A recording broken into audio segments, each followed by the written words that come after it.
உன்னை கூட்டணி கூப்பிடுறதுக்கு எங்களுக்கு தகுதி கிடையாது, நாங்க கேட்கவும் மாட்டோம். உங்களுக்கு அசிங்கமா சொல்லனா உனக்கு ஆட்சி தெரியுமா? அனைவருக்கும் வணக்கம். விழித்தமிழா சேனலை சப்ஸ்கிரைப் செய்து ஆதரவளியுங்கள். நாம தாவக தலைவர் விஜய் அவர்களுடைய அவருடைய பர்சனல் வாழ்க்கைக்குள்ள நம்ம போகிறதுலன்னு தேவையில்லாத ஒன்று.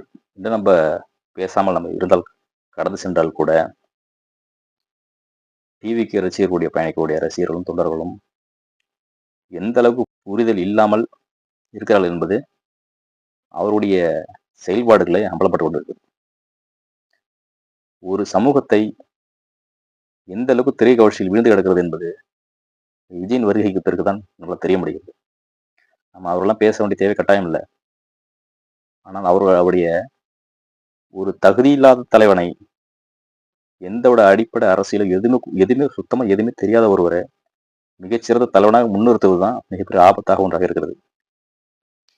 எதுக்கு எனக்கு திரும்ப திரும்ப பேச வேண்டாம்னு பார்த்தாலும் தற்கூரிகளின் வீடியோக்களை பார்த்தீங்கன்னாக்கா ஒரு சில விஷயங்களை அவங்க தற்கூரிகள் நம்ம பேசின செயல்களை நம்ம உங்களுக்கு போட்டு காமிக்கிறோம்.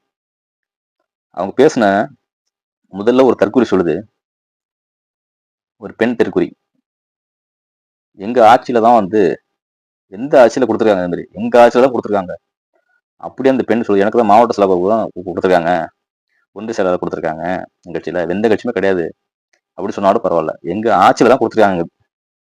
இவங்க எப்ப ஆட்சிக்கு வந்தாங்க, எத்தனை வருஷம் ஆட்சியில் வந்தாங்க, அப்ப என்ன பேசுறேன்னு தெரியாம பேசிக்கொண்டு இருக்கிறார்கள்.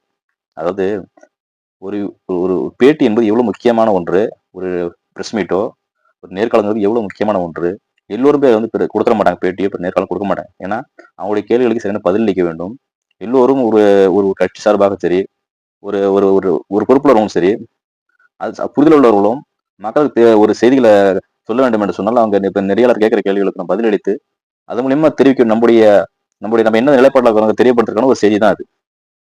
அப்படின்றப்போ அப்போ திறமையாளர்கள் போயிட்டு கொஞ்சம் தகவலை தெரிந்தவர்கள் பேசுறது எளிமையா இருக்கும். எதுவுமே தெரியாம மைக்கை நீட்டினா போதும் எல்லாம் அணில் குஞ்சில் இஷ்டத்துக்கு பேசிட்டு இருக்கு. நமக்கு ஒரு ஒரு அருவருப்பா இருக்காது. நமக்கு நம்ம ஒரு விஷயம் தெரியாதுன்றப்ப நம்ம இந்த விஷயம் பேசலாமா? இந்த அடிப்படை அறிவும் கோயில்ல இந்த பொண்ணு சொல்றாங்க, எங்க ஆட்சியில தான் இந்த கொடுத்த எந்த கட்சியில கிடையாதுன்னு ஒரு பொண்ணு சொல்லுது. இன்னைக்கு தற்கூரிகள்லாம் இன்னைக்கு என்னென்ன பேசுனாக்கா, இதோட மிகப்பெரிய வைரலா ஒரு விஷயம் என்ன பாத்தீங்கன்னாக்கா, விஜய்க்கு அண்ணா கூட இருப்பாங்க, சகோதரியா கூட இருப்பாங்க, இப்படி எல்லாம் சொல்லிட்டு இருந்த ஒரு கூட்டம் அம்மா மாரி தாயா மாரியா ஒரு ரசிகர நடிகரா இருக்கிறது எல்லாமே ஒரு நடிகர் துன்பத்துல இருக்கிற மக்கள் அதீத விருப்பத்துல போயிடுறாங்க. அதனால எல்லாரும் நேசிக்கிறாங்க. சரி விடுங்க, திரைத்துறைங்கிறது ஒரு ஒரு பிம்பம், அது ஒரு பொய்யான பிம்பம். அது படத்தில் நடிக்கிறது எல்லாமே ஒரு ஒரு கதைக்கு இயக்குனரோ வேற ஒரு எழுதி கொடுத்த கதையில நடிக்கிறாங்க. அதபடி ஆடல் பாடல் டான்ஸ் எப்படி பேசணுங்கிறது எல்லாம் சொல்லிக் கொடுக்குறது எல்லாமே பிறருடைய கற்பனையிலே ஒரு பேசுறாரு. இவரோட சொந்த இது கிடையாது, நடிப்பு மட்டும் தான் அது. அப்படின்னு ஒரு நடிகர் முழுசா மக்களை விழுந்து கிடக்கு திரைக்காட்சியில. அது ஒரு மோசமான நிலையில போயிட்டு இருக்கு மத்தியில. இந்த பெண்ணு என்ன சொல்றது பாத்தீங்கன்னாக்கா, அண்ணன் தம்பி உனக்கு பொண்டாட்டியா கூட இருப்போம்னு சொல்லுது.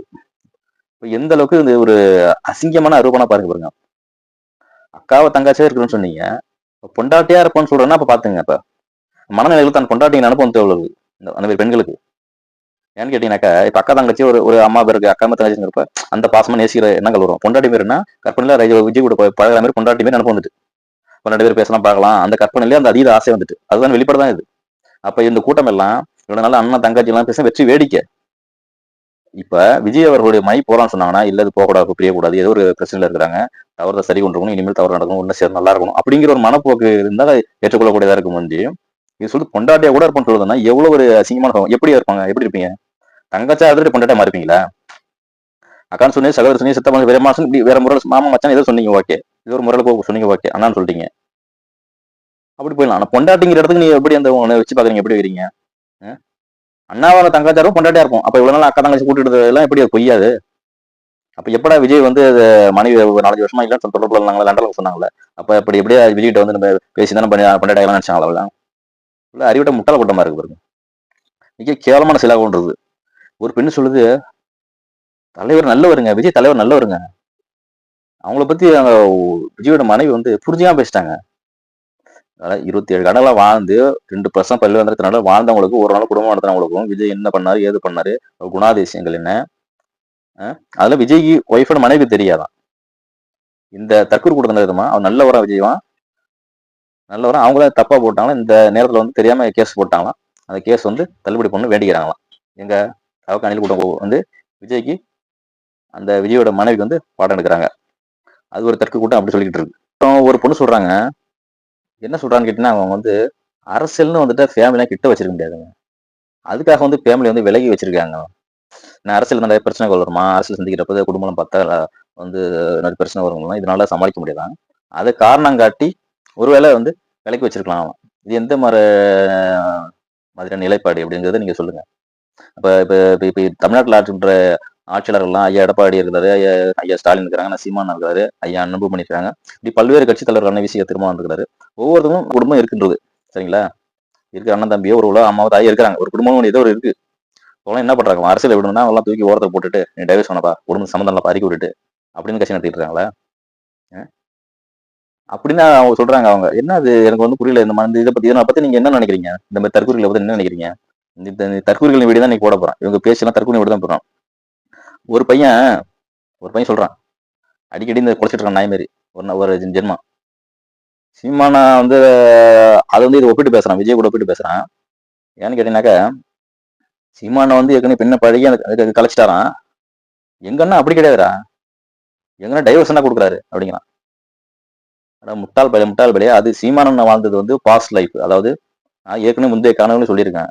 ஒரு பெண்ணோட வந்து காதலிக்கிறப்போ முன்னாடி கல்யாணங்கிறது ஒரு பவற்று, அது முடிஞ்சு போச்சு. அது ஒரு லைஃப் தான். அது காதலிக்கிறத தொடர்பு ஒரு லைஃப் தான். அது அதோட முடிச்சுட்டாங்க. அடுத்த லைஃப்ல வந்துட்டாங்க. அதோட முடிவு வந்துட்டு 20 ஆண்டுகளுக்கு அப்புறம் அந்த பழி வாங்குற நோக்கத்துல அரசியல் அந்த விஜய் பொண்ணு வந்து ஆளா எதுக்க முடிய துணி இல்லாத வந்து அதை ஆஜமா கையில் எடுக்கிறாங்க. சரிங்களா? விஜய் ஒரு பொண்ணு கூட வாழ்ந்துருக்கிறாரு, சங்கீதாங்கிற மனைவியோட வாழ்த்து வாழ்ந்துட்டு இருக்கிறப்ப இன்னொரு நடிகையோட தொடர்பு கள்ள தொடர்பு வச்சுக்கிட்டு எப்படி ஒன்னாவும் அயோக்கிய பேர. நீ இப்ப ஒரு பொண்ணை கல்யாணம் பண்ணிட்டு இன்னொரு பொண்ணோட கல்யாணம் பண்ணி தொடர்பு வந்து உங்க பண்ணி விட்டுருவல இந்த அணில் கூட்டம். இதானே ஒரு அணில் தற்கொலை கூட சொல்றான். இது வந்து சரின்னு சொல்றாங்க. ஆனா டைவர்ஸ் தான் பண்றேன் அப்படி சொல்லிட்டு இருக்கான். அப்ப இந்த மாதிரி மனநிலை என்ன சொல்றது சொல்லுங்க? ஒரு டாக்டர் சொல்லுது, இது டிவிகே டாக்டர்னா சொல்லணும். சீமானண்ண இந்த அந்த பழைய காலம் சொல்லிட்டு இந்த தொடர்ந்து விஜயலட்சுமி கதை மேட்டர் அதெல்லாம் சொல்லிவிட்டு எல்லாம் சொல்லிட்டு உங்களாம் அசிங்கமா இல்லை, நீங்க வந்து நீங்களாம் பர்சனல் விஷயம் பேசுறீங்க, இதெல்லாம் பேசலாமா? வெக்கமா இல்லையா உங்களுக்கு அப்படின்னு இப்ப கேட்கணும். அப்ப சீமானெல்லாம் விமர்சனம் பண்ணிவிட்டு அது வந்து அப்பதான் ஏமாத்தலாம். இப்ப விஜய் பேசுற மட்டும் அது பர்சனல் மேட்டர் தலையிடக்கூடாதுன்னு இவன் பேசுறான். இதுதான் டிவி அணில் கூட்டங்கள் வந்து தனக்கு வந்தா ஒன்று பிறருக்கு வந்தா ஒன்று இந்த எச்சமான புத்தியை தான் இந்த அணில் கூட்டத்தை உருவாக்கி வச்சிருக்காரு இந்த அணில் கூட்டம்.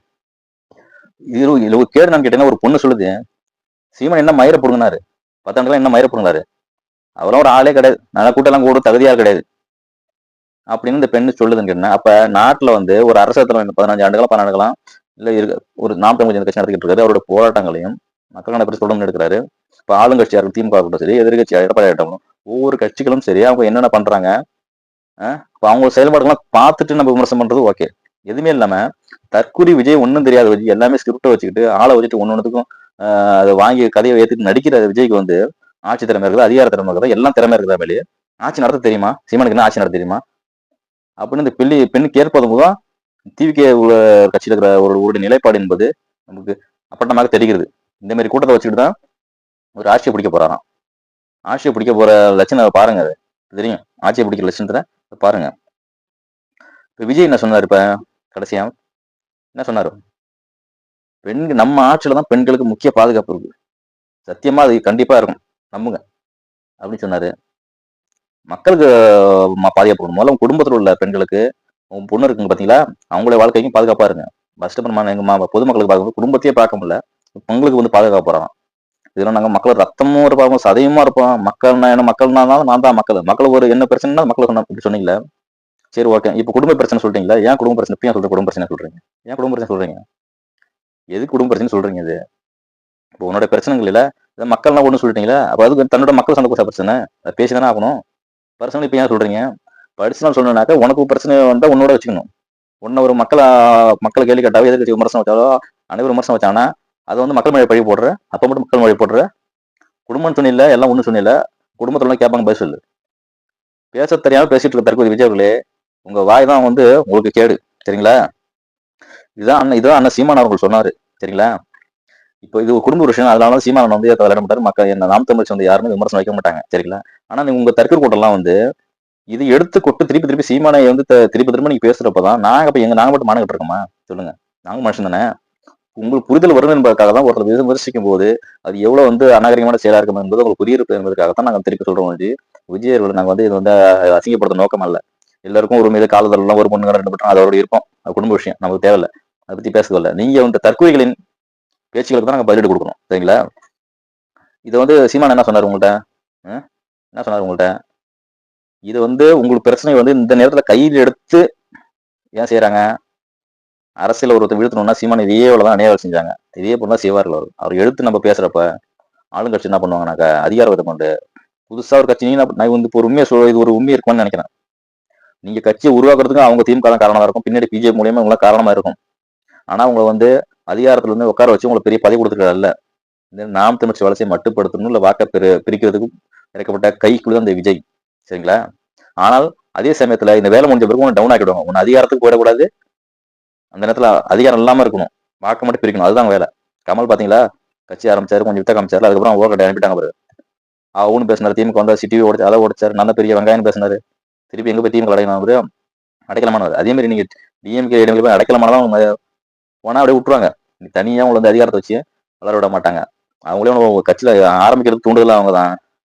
அதே உங்களை முடிக்க போறது அவங்க தான். இப்ப என்ன வாக்கு கொஞ்சம் பிரிக்கணும், அணில் கூட்டத்தை வச்சு பிரிக்கணும்.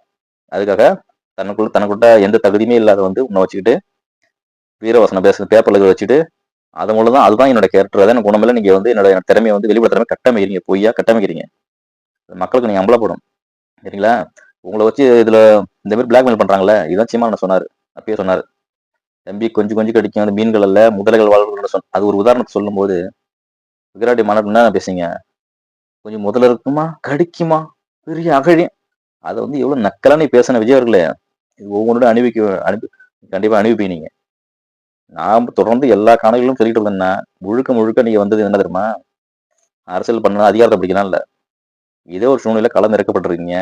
அது களம் இறக்கட்டாமடி அதே மாதிரி நீங்க காலையப்பட்டு போவீங்க. புரியுங்களா? கொள்கை கோட்பாடு தத்துவம் தான் தொடர்ந்து மக்கள்கிட்ட வந்து புரிய வைக்கும். ஒரு நாள் வெல்லும், கவர்ச்சி வந்து விழுந்து போகும். கொஞ்ச நாளைக்கு தான் விழுந்து போகும். ரசிகன் உள்ள பின்னாடி ரொம்ப இருக்க மாட்டான். என்னுடைய பேச்சு இப்ப என்ன உங்களுடைய பேச்சில் சொந்த பேச்சில் சீமானர் வரைக்கும் பேசி பேச்சு எடுத்தான். அதை நீங்க பேசும்போது இதுதான் விஜய் ரோல், விஜய் இந்த தெளிவா பேசுறாரா, இப்பெல்லாம் செய்வாரா அப்படின்னு ஒரு கட்டமைக்கப்படுறாங்க. ஆனா அவங்க யாரோ ஒரு சொல்லி பேசி எடுத்து விஷயங்களை வச்சு நீ பேசி பெரிய ஆகிட்டு இருக்க. அந்த பிம்பம் உடைப்படும். அதுக்குதான் பயந்துகிட்டு பேட்டி கொடுக்க பயப்படுற. நிறைய கேட்க ஒரு துப்பு கிடையாது. தமிழ் தொலைக்காட்சியில ஒரு பகுதிக்கும் சென்று அந்த பிரதிநிதிகளை கட்சி சாதனர்களை ஒரு மாவட்டமா எம்எல்ஏ போட்டியிடுற பகுதி சேர்ந்து அந்த எல்லா கட்சி நிர்வாகிகளும் வச்சு பேட்டி எடுக்கிறாங்க. நேர்காணல் ஒரு பட்டிமன்றம் நடக்குது, மக்கள் மன்றம் நடக்குது. அந்த மக்கள் மன்றத்துல முதல்ல திருவள்ளுவர் அசிங்கப்பட்ட தற்கூறி. அதனால விஜய் அவர்கள் அறிக்கையின்படி புஷியானதுன்னா எந்த தவக்கத்தல அறிக்கையும் இல்லாம யாரும் பயிர் கூட சொன்னாங்க. சரிங்களா? அது வந்து எந்த தற்கூறியும் அந்த விவாதம் இல்லை. இப்போ ஊருக்கு ஒரு இடத்துல விஜயம் நடக்குது, மூணு திமுக நடக்குது, அண்ணா திமுக நாம் தமிழ் கட்சி நடக்குது. டிவிக்கு கேள்விக்குறி, அங்க யாரும் எம்டி பிளேஸ் யாரு காணும். இங்க ஒரு மக்கள் மன்றத்துல மக்கள் முன்னாடி போயிட்டு அங்க நிறைய கேட்கிற கேள்விக்கோ இல்ல நாங்க என்ன செய்ய போறோங்க மக்கள் பிரச்சனையோ இந்த கட்சியோட தவறு என்ன சுட்டி காட்டி இதெல்லாம் இந்த கட்சியில பண்றாங்க, எங்க ஊர்ல எதனா பிரச்சனைங்க, இந்த மாதிரி இதெல்லாம் இவங்க தான் காரணங்க அப்படின்னு சுட்டி காட்டி ஒரு மக்கள் மன்றத்துல மக்கள் முன்னிலையில பேச முடியாத அந்த தற்கூறி கூட தான் ஆறாமட சட்டமன்றம் உள்ள போய் கிளிக்க போறாங்களா, அங்க போயிட்டு கிளிக்க போறாங்களாம். இது வந்து தற்கு கூடத்தை வந்து நம்ம அம்பலப்படுத்தணும் அந்த மக்களுக்கு. இது வந்து முற்றிலும் ஒரு பொய்யான அரசியல், ஒரு நாடகம், நடிப்பு. திரைத்துறையில இருந்தவர் வந்து அதே செயல் தான் செய்து கொடுப்பார். அது மட்டும் இல்லாம இந்த திமுக அண்ணாதி வேணா செஞ்சு விடுறாங்க, தொடர்ந்து செஞ்சு விடுறாங்க. இலவசங்களை கொடுத்து இருந்தாரு.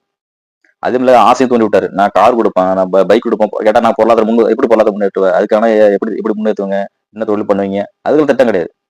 நாங்க தேர்தல் அறிக்கை தயார் பண்ண தயாரிக்க எப்படி தயாரிக்க பண்ணுவீங்க, அதுவும் எங்கேயாச்சும் யாரும் விட்டாங்கன்னா காப்பி அடிக்கிறதுக்கு ரெடியா இருக்கிறீங்க. அதுதான் இருக்கீங்க, உங்களுக்கு சொந்த மூலம் இல்லை. அதனால கண்ணை காத்துக்கிட்டு இருக்கீங்க. சரிங்களா? உனக்கு சொந்த புத்தி இல்லை. அப்படி இருக்கிறப்ப இப்ப நான் வந்து நல்லாட்சி கொடுக்குறேன்னு சொல்றேன், நீ என்ன பண்ணணும்? நாம என்ன பண்றாங்க, அவங்க பேசுறாங்க போயிட்டு இதெல்லாம் மாத்துவேன்னு சொல்றாங்க. தமிழுக்கு முன்னுக்கு கொடுப்பேன், தமிழ்நாடு சார்ந்த நடவடிக்கைகள் எடுப்பேன், தமிழ்நாட்டு மண்ணை நாசம் செய்யாத தொழில்களை இயற்கை சார்ந்த கொண்டு வருவேன், இந்த மக்களுக்கு வேலை வாய்ப்பு கொடுப்பேன், கார்பரேட் நிலம் தண்ணீர் பட்டல விற்பனை அதை தடை பண்ணுவேன், தண்ணீர் இலவசம், மருத்துவம் இலவசம், ஒரு திட்டங்களை வகுத்து இதெல்லாம் செய்ய போறேன்னு மக்கள்கிட்ட போதிச்சு தான் வாக்கப்படுறாங்க. நான் என்ன செய்ய போறேங்கிறத பேசுறாங்க. எதுவுமே செய்ய மாட்டேன், ஒன்றும் செய்ய மாட்டேன், நேரம் முதலமைச்சர் சைடு தான் வருவாங்க. எப்படி வருவீங்க சொல்லுங்க? இந்த கேள்விக்கு நீங்க பஸ் சொல்லணும். தற்கு கூட நீங்க பஸ் சொல்லணும். இலவசம் இலவசமா நாட்டை சீர்குலைச்சிட்டு இருக்க கூட்டம். சீமானை போதிச்சு போதிச்சு வாக்கு பெறாரு.